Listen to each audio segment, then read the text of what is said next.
दोस्तों, अगर ज़मीन पर 9 खरगोश हैं और उनमें से आप एक को पकड़ना चाहते हैं, तो सिर्फ एक पर ही ध्यान केंद्रित करें, क्योंकि भटकाव वाला लक्ष्य आपको कहीं नहीं पहुंचने देगा। जी हाँ, आज बात करने जा रहे हैं लक्ष्य क्या होता है, लक्ष्य को प्राप्त करने के लिए आपको किन किन चीज़ों का त्याग करना पड़ेगा। आज स्वामी विवेकानंद स्वयं बताएंगे कि एक राजा ने एक लक्ष्य को प्राप्त करने के लिए अपने प्राणों तक की आहुति दे डाली। दोस्तों, एक लड़की रोती रोती स्वामी विवेकानंद जी के पास जाती है और बोलती है, महाराज, जब भी मैं किसी भी काम को करने का एक लक्ष्य बनाती हूँ तो मैं अक्सर उसमें विफल हो जाती हूँ। जब भी मैं किसी काम को करने के लिए बैठती हूँ तो मेरे मन में उठने वाले जो विचार मेरे को भटकाना शुरू कर देते हैं, जिसकी वजह से मैं असफलता का सामना करती रहती हूँ। कृपया मार्गदर्शन करें मेरा और मेरे को बताएं कि कैसे मैं लक्ष्य को प्राप्त कर सकती हूँ, कैसे मैं सफलता हासिल कर सकती हूँ। दोस्तों, यह सब सुन करके स्वामी विवेकानंद जी हंसना शुरू कर देते हैं और उसको बोलते हैं कि पुत्री, मेरे पास आकर बैठ जाओ। आज मैं आपको एक कहानी के माध्यम से बताऊंगा कि लक्ष्य की वास्तव में प्राप्ति कैसे होती है। दोस्तों, यह कहानी हमारे जीवन पर भी लागू होती है, तो कृपया ध्यान से सुनिएगा। एक राजा था, वह बेहद ज़्यादा आलसी था। वह कोई भी जब काम करने के लिए जाता था, अक्सर उसे आधा छोड़ देता था, जिसकी वजह से वह लक्ष्य तक पहुंच ही नहीं पाता था। बहुत सारे जो विरोधी राजा होते हैं उनको पता चला कि ये महाराज ये ऐसा ही है, अगर इसके महल पर आक्रमण कर दिया जाए तो इसको आसानी से जीता जा सकता है। लेकिन इस महाराज की प्रजा को भनक लग जाती है कि आने वाले समय के अंदर हमारे महल पर, हमारे राजा के ऊपर आक्रमण होने वाला है, तो यह खबर हमें महाराज तक पहुंचानी चाहिए।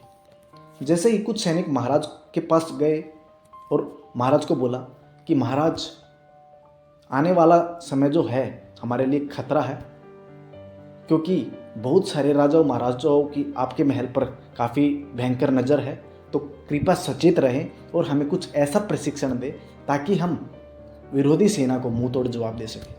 लेकिन इस महाराज के कान तक जू तक नहीं रेंगी। लेकिन जब बहुत सारे संकेत इधर उधर से इसको सुनने को मिले कि खतरा है, तब इन्होंने एक लक्ष्य बनाने की सोची कि मैं तलवारबाजी सीखूंगा, जिससे मैं अपने विरोधी महाराजाओं को, सेनाओं को मुंह तोड़ जवाब दे सकूं। जब इन्होंने तलवारबाजी सीखने का जो एक लक्ष्य बनाया, वह बिल्कुल दिशाहीन था। कैसे? यह जब तलवारबाजी सीखने के लिए कोशिश करते तो करीबन 1 हफ्ते बाद इनका मन भटकना शुरू होता है। इनको लगा कि तलवारबाजी में कुछ नहीं रखा, मेरे को घुड़सवारी सीखनी चाहिए। जैसे ही घुड़सवारी सीखने के लिए जाते, 1 हफ्ते बाद घुड़सवारी से भी इनका मन उठ जाता है। बोलते हैं कि मेरे को तीरंदाजी सीखनी है। जब 1 हफ्ते बाद करीबन तीरंदाजी से भी इनका मन उठ जाता है, तो चौथे लक्ष्य पर इनका ध्यान चला जाता है, शिकार। अगर मैं शिकार करना सीख गया तो मैं हर युद्ध को जीत सकता हूँ। दोस्तों, वह शिकार करना भी छोड़ देता है। महाराज ने 4 लक्ष्य बनाए, चारों के चारों दिशाहीन और आधम अधूरा छोड़कर उसको हट जाते हैं। कुछ समय बाद होता क्या है, विरोधी राजाओं ने इनके ऊपर आक्रमण कर डाला और आक्रमण ऐसा था, इनकी प्रजा और इस महाराज ने अपना महल छोड़कर भागने की सोच डाली। और दोस्तों, यह महल छोड़कर भाग जाते हैं। जब भागते रहते हैं तो रास्ते में इन्होंने एक गांव नजर आता है, जहां पर इन्होंने बसने की सोची। समय के लिए यह महाराज और वह प्रजा उस गांव में बस जाती है। बसने के बाद वह प्रजा और मंत्री परिषद इस महाराज को कोसना शुरू कर देते हैं कि महाराज, अगर समय रहते आपने कोई निर्णय लिया होता तो शायद आज ये नौबत नहीं आती। महाराज अपने आप को कोसना शुरू कर देते हैं और वह है एक चीज़ को ठान लेते हैं कि मैं अब अपने महल को वापसी लेकर रहूँगा। उनका एक स्पष्ट लक्ष्य है, एक स्पष्ट इच्छा शक्ति उनके अंदर जागृत हुई कि मेरे को मेरा महल वापसी चाहिए।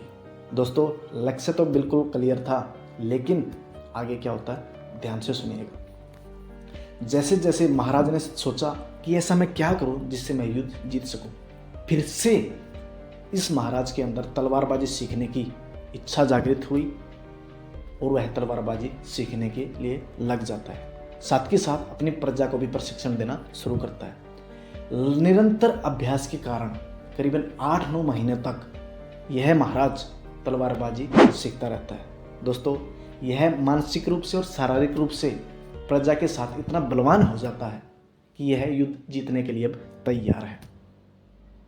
अब इन्होंने ठान ली कि हमें अब अपने महल के राजाओं पर आक्रमण करना चाहिए ताकि हम युद्ध को जीत सके और अपने महल को वापस ले सके। लेकिन इनके मन में एक संदेह और जगना शुरू हुआ कि हमारी जो प्रजा की संख्या है वह बेहद कम है और उनकी प्रजा हमसे 10 गुना ज़्यादा है, तो युद्ध जीतना काफ़ी मुश्किल है। तो दोस्तों यह संदेह उसको युद्ध करने के लिए रोकता है। लेकिन इनका दृढ़ संकल्प और इनकी इच्छा शक्ति अब इतनी मजबूत थी, इनका लक्ष्य इतना मजबूत था कि मेरे को महल चाहिए तो चाहिए। तो महाराज ने एक ऐसी योजना बनाई जो उनकी प्रजा भी बेखबर थी। उन्होंने पीछे से 2 समुद्री जहाज़ों को खरीदा और खरीदने के बाद अपनी प्रजा और उसमें सारा का सारा सामान रखने के लिए बोला गया। आदेश के अनुसार सारा सामान रख दिया गया।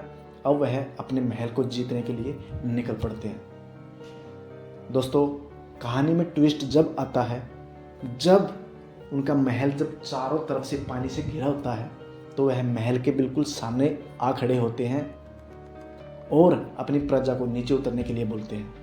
महाराज जब नीचे आते हैं तो उनकी प्रजा काफ़ी डरी हुई होती है और उनको लगता है कि आज हमारी हार निश्चित है, क्योंकि उनकी संख्या बेहद ज़्यादा है। ये प्रोसेस जब चलता रहता है दोस्तों, तो महाराज के पास जीतने के अलावा कोई संकल्प था ही नहीं। उनका लक्ष्य बिल्कुल क्लियर था।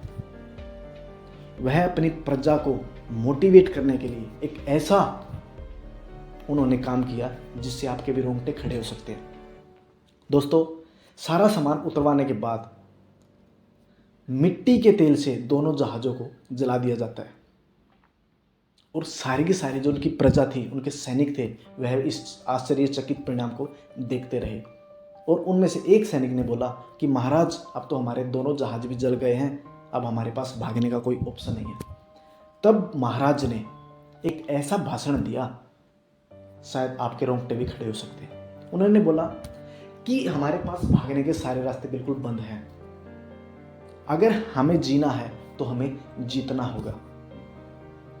पीछे भागने वाले सारे रास्ते बंद, आगे है हमारी मृत्यु। अगर हमें जीना है तो हमें जीतना अवश्य होगा।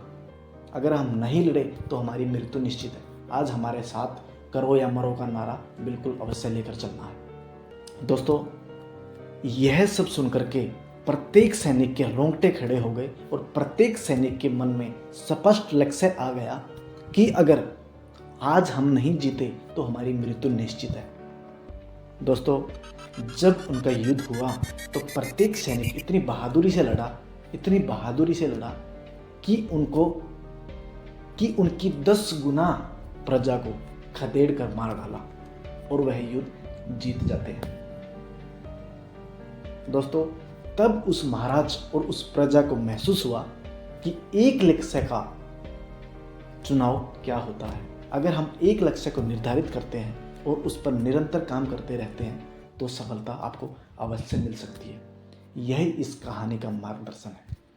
दोस्तों जब हम छोटे छोटे चुनाव करते हैं तो अक्सर चीज़ों में फंस जाते हैं।